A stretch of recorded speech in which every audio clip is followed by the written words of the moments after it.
बिस्मिल्लाहिर्रहमानिर्रहीम। अस्सलाम वालेकुम स्टूडेंट्स। आज का जो हमारा टॉपिक है वो है ऑर्बिटल वेलोसिटी। ऑर्बिटल वेलोसिटी वो कम से कम वेलोसिटी होती है जो किसी सैटेलाइट्स को ज़मीन के गिर्द एक फिक्स्ड ऑर्बिट में मूव करवाती रहती है। ये ना तो इस ऑर्बिट से आगे की तरफ यानी ज़मीन की तरफ आता है, ना ही ज़मीन से दूर जाता है, बल्कि इसी फिक्स्ड ऑर्बिट में मूव करता रहता है। जिस वेलोसिटी के साथ इस फिक्स्ड ऑर्बिट में मूव करता है उस वेलोसिटी को बेटा हम कहते हैं ऑर्बिटल वेलोसिटी। तो बेटा सबसे पहले हमने इसकी डेफिनेशन लिखी हुई है, द मिनिमम वेलोसिटी वो कम से कम वेलोसिटी रिक्वायर्ड बाय सैटेलाइट्स जो किसी सैटेलाइट को चाहिए होती है। यहाँ पर बेटा ये हमने लेट किया हुआ सैटेलाइट को चाहिए होती है to remain in fixed orbit के इसी फिक्स्ड ऑर्बिट में रहे, इज कॉल्ड ऑर्बिटल वेलोसिटी। तो बेटा यहाँ पर बहुत इंपॉर्टेंट है, अगर वेलोसिटी ऑर्बिटल वेलोसिटी से कम हो जाए तो पॉसिबल है सैटेलाइट फिर भी मूव करे, लेकिन मूव करते हुए अपने रेडियस को कम करता रहेगा, दायरे को कम करता रहेगा, इट कम ग्रेजुअली वो इस जमीन के बहुत करीब आ जाएगा और जमीन पर आ जाएगा। वो कम से कम वेलोसिटी होनी चाहिए जो उसी ऑर्बिट में रखे, उसको जमीन की तरफ ना लेके बल्कि उसी ऑर्बिट में मूव करवाए, उस वेलोसिटी को हम कहते हैं ऑर्बिटल वेलोसिटी, जो ऑर्बिट को ना छोड़ने दे।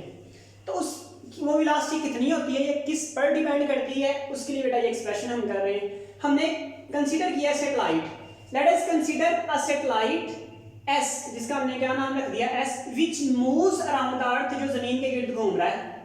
The mass of the satellite, इस सैटेलाइट का जो मास है उसे हमने कहा है v, और जिस वेलोसिटी से वो मूव कर रहा है इसे हमने कह दिया है vo, मतलब ऑर्बिटल वेलोसिटी। इस ऑर्बिटल वेलोसिटी है। अब बेटा देखिए आपको नजर आ रहा है कि ये सैटेलाइट या कोई भी सैटेलाइट होता है वो जमीन के गिर्द मूव करता है, जमीन स्फेरिकल है, गोल है, इट मींस सैटेलाइट भी सर्कुलर पाथ में मूव करेगा। और जब कोई ऑब्जेक्ट सर्कुलर पाथ में मूव करता है तो उसको जो फोर्स रिक्वायर्ड होती है वो सेंट्रीपिटल फोर्स होती है। हमने सेंट्रीपिटल फोर्स पे पूरा लेक्चर पढ़ा हुआ है। तो मीन बेटा इसको अगर सर्कुलर पाथ में अगर ये मूव कर रहा है तो इसको कोई ना कोई सेंट्रीपिटल फोर्स प्रोवाइड कर रहा होगा। सेंट्रीपिटल फोर्स मतलब दायरे की तरफ, हर एक पॉइंट पर किस तरफ होगी, दायरे की तरफ। यहाँ पर भी अंदर की तरफ है, यहाँ पर भी अंदर की तरफ है, हर एक पॉइंट पर अंदर की तरफ वो फोर्स होगी, सेंट्रीपिटल फोर्स। बेटा ये हमने लिखा है centripetal force required by the satellite, satellite को चाहिए to move in circular path, circular path में मूव करने के लिए। सेंट्रीपिटल फोर्स बेटा किसके इक्वल होती है, F c इक्वल टू होता है mv²/r। यहाँ पर m जो बेटा सैटेलाइट का मास है, v उसकी ऑर्बिटल वेलोसिटी है और r उसका रेडियस है। रेडियस बेटा कहाँ से कहाँ तक है, रेडियस उसका बेटा अर्थ के सेंटर से, अर्थ के सेंटर से, सेंटर वाला पॉइंट बेटा ये सेंटर वाला पॉइंट है अर्थ का। तो अर्थ के सेंटर से जिस ऑर्बिट में मूव कर रहा है वहां तक के डिस्टेंस को हम कहते हैं रेडियस r। अच्छा बेटा ये देखिए, अब ये जिस जगह पर सैटेलाइट है यहां पर इस पर कोई और एक्सटर्नल फोर्स तो नहीं लगा रहा सिवाय एक चीज के, किसके, जमीन के। सिर्फ जमीन यहां पर फोर्स लगा रही है, और जमीन यहां पर फोर्स लगा रही है सेंटर की तरफ, इट मींस ग्रेविटेशनल फोर्स लग रही है। तो इसका मतलब ये हुआ कि जो ग्रेविटेशनल फोर्स, देखिए यहाँ पर ग्रेविटेशनल फोर्स किस तरफ होगी, जमीन की तरफ। यहाँ पर ग्रेविटेशनल फोर्स, यहाँ पर सैटेलाइट आ रहा है, सपोज करें यहाँ पर पहुंच गया मूव करते हुए, तो बेटा जमीन किस तरफ इसको खींचेगी, अपनी तरफ, अपनी तरफ मतलब जमीन के सेंटर की तरफ। तो यहाँ पर फोर्स बेटा किस तरफ होगी, सेंटर की तरफ। यहाँ पर सैटेलाइट पहुंच चुका है तो यहाँ पर बेटा फोर्स किस तरफ होगी, जमीन के सेंटर की तरफ होगी। तो बेटा किसी भी पॉइंट पर यहाँ पर पहुंच चुका है, यहाँ पर फोर्स किस तरफ होगी, जमीन के सेंटर की तरफ होगी। तो हर एक पॉइंट पर फोर्स कौन सी, जो जमीन लगा रहा है वो जमीन के सेंटर की तरफ है। इट मींस वही फोर्स सेंट्रीपिटल फोर्स है, मींस ग्रेविटेशनल फोर्स ही सेंट्रीपिटल फोर्स यहाँ पर होगी। तो बेटा यहाँ पर हमने यही लिखा है, बहुत इंपॉर्टेंट पॉइंट्स हैं ये। As there is no external force is acting on the satellite, कोई भी एक्सटर्नल फोर्स एक्ट नहीं कर रही सैटेलाइट पर, बट ग्रेविटेशनल फोर्स, लेकिन ग्रेविटेशनल फोर्स के अलावा सिर्फ ग्रेविटेशनल फोर्स एक्ट कर रही है। It means so gravitational force provide the centripetal force, gravitational force he provide करेगी यहाँ पर सेंट्रीपिटल फोर्स को। दैट्स व्हाई बेटा हमने लिख लिया ग्रेविटेशनल फोर्स ही क्या होगी, सेंट्रीपिटल फोर्स होगी। और ग्रेविटेशनल फोर्स बेटा क्या आती है, Fg is equal to Gmm/r², where G is the constant, gravitational constant, m is the mass of earth। बेटा याद रखिएगा यहाँ पर ये mass of earth है, अर्थ का mass है, और जो स्मॉल m है वो मास ऑफ सैटेलाइट है, सैटेलाइट का मास है, सैटेलाइट।